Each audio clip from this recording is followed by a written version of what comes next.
कि जब तक व्यक्ति अपने कर्तव्य को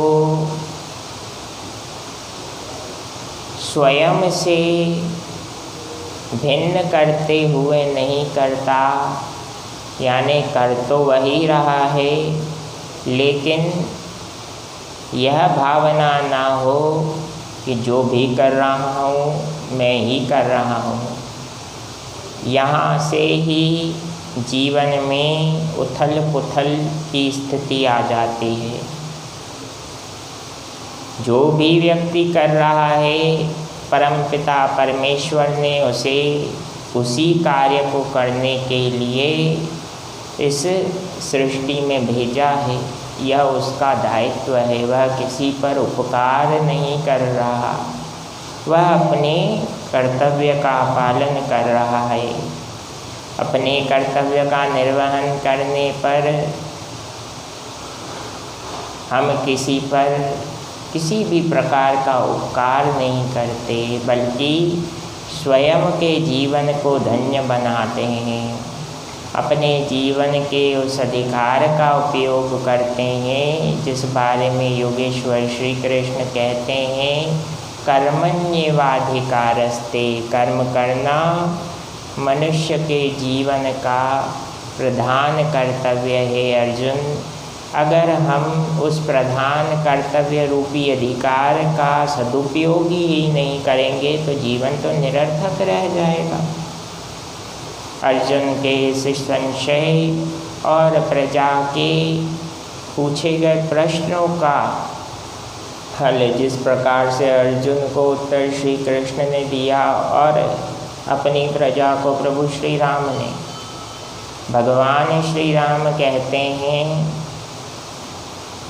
कि जीव जब कर्तव्य करने के पश्चात संपूर्ण फल अपने आराध्य को समर्पित करता है तो उसके आराध्य की उस जीव पर विशेष कृपा होती है। आराध्य यानी जिसके प्रति हम समर्पित हैं, जिस ईश्वर के स्वरूप के प्रति हम समर्पित हैं। वह स्वरूप कुछ भी हो सकता है। किसी के लिए शिव आराध्य हैं, किसी के लिए राम आराध्य हैं, किंतु ध्यान दें, शिव और राम में भेद करना अपने आप में सबसे बड़ी गलती होगी, क्योंकि प्रभु कहते हैं, मोर दास कहाई नर आशा, करई तो काहु कहा विश्वासा। अगर मनुष्य कहे कि मैं राम का भक्त हूँ और मनुष्य दूसरे जीवों पर आश्रित होकर जीवन जिए तो वह